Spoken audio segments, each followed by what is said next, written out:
This is the upper back sequence. First, I want to show you a couple of things on Oscar. Much of what we're going to be doing with this sequence is to help unburden the stress muscles of respiration. That's our clavicular and shoulder blade muscles. These are the muscles that we use when we're in a stressful, fearful situation. But a lot of our lives, because we're typing on computers all the time, our shoulders start to hike up towards our ears, and we end up overusing these muscles that create tension and stress in the body anyway. So the balls initially are going to rest right above the shoulder blades, and they're going to massage into the trapezius and the levator scapula muscles. Then the balls will roll together at the very upper portion of the thoracic spine. That's the upper back area. And then steadily, the balls will be moving chunk by chunk down throughout the upper back. Let's lay down on our backs now. Bend your knees, place the soles of your feet on the floor, palms face the sky, your eyes are closed. You recline. You allow yourself to give over to gravity. Take your mind now and visit your upper back. Just notice how much of your upper back is in contact with the floor. And then travel your attention down toward your core, toward your abdomen. And breathe in so that the gut balloons when you inhale. And on exhale, allow it to deflate. You inhale so that the abdomen swells and fills, and as you exhale, it deflates. Keep doing this. This is called abdominal breathing. Abdominal breathing is the most sedating style of breathing known to the human body, and it helps to create a condition for the whole body so that the yoga tune-up balls can really do their job best. You keep this abdominal breathing going throughout the sequences. From time to time, I'll switch up the breathing on you. We might breathe into our ribs, we might breathe into different parts of our back. But ultimately, if you can't take a full breath while you're doing the sequences, you're in too deep, and you need to move that ball a little bit uptown, a little bit downtown, maybe into the next street or across town. Your abdominal breath is your safe word. So take another deep breath in to acknowledge that, yes, I'm going to breathe, I'm going to stay with my breath, and this is my safe word when I get into those rough spots. Go ahead and grab the Yoga Tune-Up Therapy balls, and I want you to place them exactly where I showed you on Oscar. So it's just above the shoulder blades, right into the meat of these tough trapezius muscles. So the balls rest there. And then you'll lift your pelvis up to create a little bit of an inclined slope so that your body weight actually molds itself around the balls. This initial moment is really all about feeling the natural resistance of these tissues.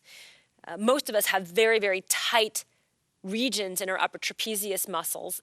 And I can already see Amy and Jesse just hungering to start to roll out those trigger points. So let's go ahead and move in a chug-like movement. And what that is your body is going to move about an inch upwards and an inch downwards so that the balls move up and down across those muscles. So it's crossing across those tough upper trapezius fibers and also nuzzling into the levator scapula, which is another shoulder shrugger muscle.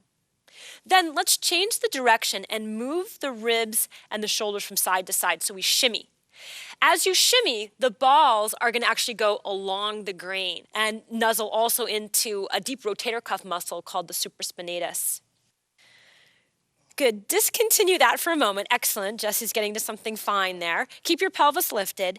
And now raise your arms towards the sky. So this is a little bit of a pin and stretch moment. And you can feel that as soon as you change the position of the arms, that it tosses different fibers into the balls. Can you feel the difference that that made? Oh, yeah. Yeah. From here, I want you to act as though you're underwater and your arms are seaweed and waves start to hit you from side to side. And that will also not only move the shoulders and arms, but it will move the rib cage. So let your ribs skim along the surface of the bottom of the sea here. And really what this is about, it's not choreography. We're not doing a dance class here, but it's you trying to design motion to get the balls to turbulate into some of those tight muscles up there. All right, come on down. Let's go on to the next position. If you want to stay longer, please press pause and give yourself the time of your life. But we're going to move into the next spot, which is this. You'll take the balls and you'll move them inland toward the spine, but we want to move down a couple of inches away from the base of our neck. So we're about at the second thoracic vertebra. This is below where your collar would be if you're wearing a collared shirt. And make sure the balls stay pinned together. So the balls are a little bit sometimes going to roll apart. You can always keep your tote, the balls in the tote for this if you like. But it's nice for this to actually have the balls a little bit free. Then interlace your hands behind your head. Draw your chin to your chest, and then lift your pelvis up just a couple inches off the ground. That's a little bit too high, Jessie, so just a little bit. From here, we're going to strip. And the way we're going to do that is you move your body so that the balls roll down the spine a couple of inches, and then you travel in the opposite direction so the balls roll back up. And that's it. So your body is like a skateboard, and we're making this chug motion. So we're trying to rub out the ruts in our upper back. Now, if this is too stressful for you, you can also take a brick and place it underneath the sacrum, and that will help to reduce any stress on the lower back or the thighs. But I want you to move slowly so that you can really feel the speed bumps of the rhomboids. There's more trapezius muscle stuff here too, erector muscles, and even deeper than that, something called the multifidus. We're also getting intercostals here. Now, tilt your body slightly to the right, and do that same rolling pin action, favoring the right side of your spine. And yes, you just heard lots of exhalations from both Amy and Jessie, because what they're feeling right now is the specific tension on the right side of the spine. Now go ahead and shift to the left. So you lean your rib cage towards the left so that the balls favor, or rather the left ball favors the left side of this upper spinal chunk. You know, we have asymmetries from side to side. One hip is tighter than the other, one shoulder is looser than the other. But we can also have tension on one side of the spine that's considerably more than the other. And so this actually shows you how much stronger the musculature can be on one side versus the other. And we use this to actually help us to perceive where we're potentially having inefficient movement patterns. So if you feel like you're weaker on one side, maybe you need to strengthen that side more, and the side that's tight, maybe we want to loosen it up a little bit. We can use the balls to really self-assess where we have more tightness or more weakness, and then we know that we can do something about it. In the meantime, you are doing something about it because you're giving yourself some self-care and some attention. All right, bring your pelvis to the ground, and you want to adjust or chug yourself so that the balls now land about at the third-ish, fourth-ish thoracic vertebra. So that's not near any type of sports bra strap, and it's not anywhere near the neck, but we're towards the middle of the shoulder blades, maybe a little bit higher than the center of those shoulder blades. Yes, good. And then just bring your arms down by your side and close your eyes and allow yourself to rest. Be in this little tiny back bend that the balls are giving you. You know, your spine has 4 different ways that it moves. It flexes, it bends forward, it extends, it bends backward, it rotates, and it laterally flexes and extends. But often, because of muscle tension, we start to lose the individual movements from vertebra to vertebra. Your spine has 70 joints, and it needs to articulate itself, just like your fingers move. Your spine has amazing agility. So right now what the balls are doing is they're giving you a little bit of a mini back bend in an area of the back that doesn't tend to like to bend backwards very much.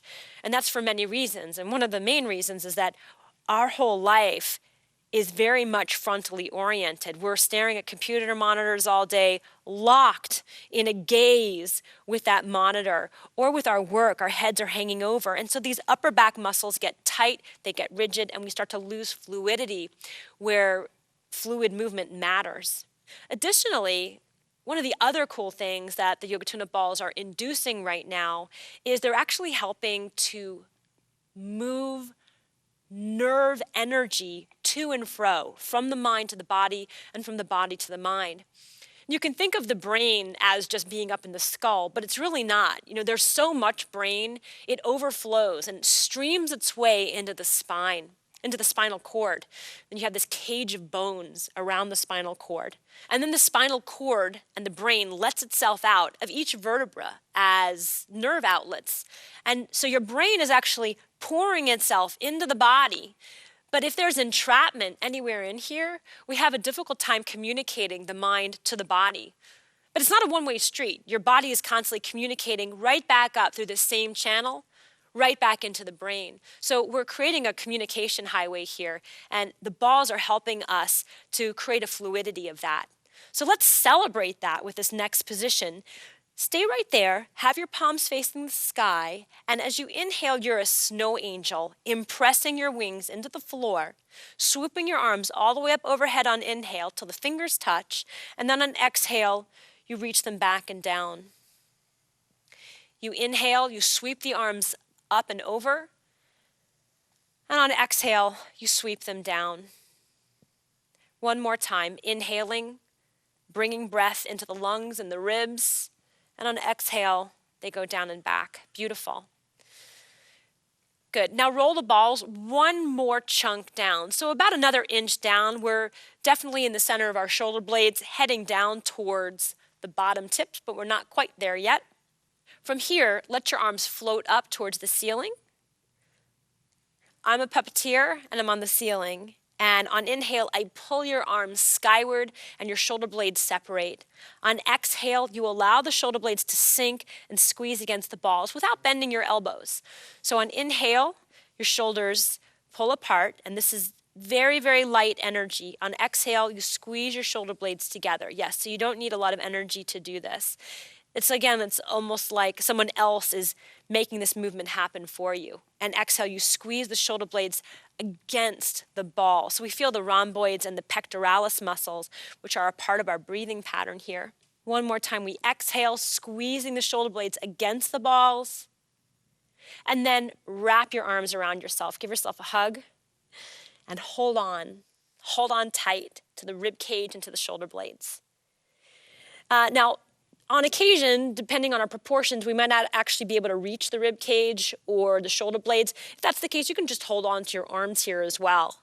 Now start to breathe into your hands. Pour breath into the hands. So expand the sides of your ribs. And at the same time, you're pressing the back of your body into the balls. Keep that breath going. And just like you're having a very romantic moment with yourself, start to squirm. You're having a fake make out love fest with yourself and the yoga tune-up balls. They are loving, and you're loving yourself right now. You're doing a very good thing. You're letting the balls scratch and scrape against many layers of erectors and also your intercostals. These are your breathing muscles. Good, that's enough of that. Let go of your arms and chug so that your balls move down yet one more good inch. Reach your arms out to the side, palms face the sky, and then bend your elbows. Good, this is inhale, and on exhale, just flip the arms so that your fingertips point down towards the bottom of the mat. On inhale, you screwball the arm bones backwards, externally rotating them, and on exhale, you internally rotate them. Inhale, you rotate the arms backwards, and exhale, you turn them inwards. Good, just two more like that. So what we're doing right now is we're finding this relationship between our shoulder movement and the back muscles that the balls are pressing into. Our shoulders and our neck, all of this stuff is connected into the back muscles. So this gives us an opportunity to also feel whether we're ready to do the shoulder sequence, which is coming up shortly. Good. Take your arms down by your side and chug so the balls move down yet one more chunk. And so where the balls go now is just below the shoulder blades, right about at the sports bra strap line. And then straighten your legs and pull your knee into your chest. Pick a knee, any knee, and you just start to bounce the knee into the chest. So we're creating some friction here. So you allow the body to actually scratch and scrape over the balls. And the balls, in the meantime, are kneading into these low to mid erectors. And also, yeah, so we know Jesse's got the low back thing. Oh, so yeah. this is starting to approach some of the connective tissue relationships that are part of that area that's been holding on to stress, or that can go into a stress pattern for him. Go ahead and switch legs. Excellent. And bouncing the knee and breathing. So we're actually also tacking into the respiratory diaphragm here. So this can be really intense. If you feel like you're on your kidney, you are. Move the ball higher. There's no mistaking that. It feels like someone punching in the kidney. Don't go on the kidney. It's not a very friendly feeling. Good. And release. Bend both knees. Put the soles of your feet on the floor. Return to that constructive rest position. And let's have our recheck. Take your yoga tune-up balls, move them aside. Just move them out of the way. Please don't sit up. I don't want you to engage any muscles right now. Palms face the sky. Eyes close. Close your eyes. And feel. Sense the amount of your upper spine that's now in contact with the floor. Feel the weight of your world that has been disburdened from your back.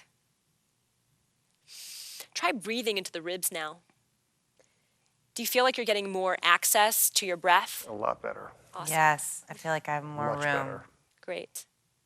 And do you feel relaxed? Very. We hope that you are feeling very relaxed at home also.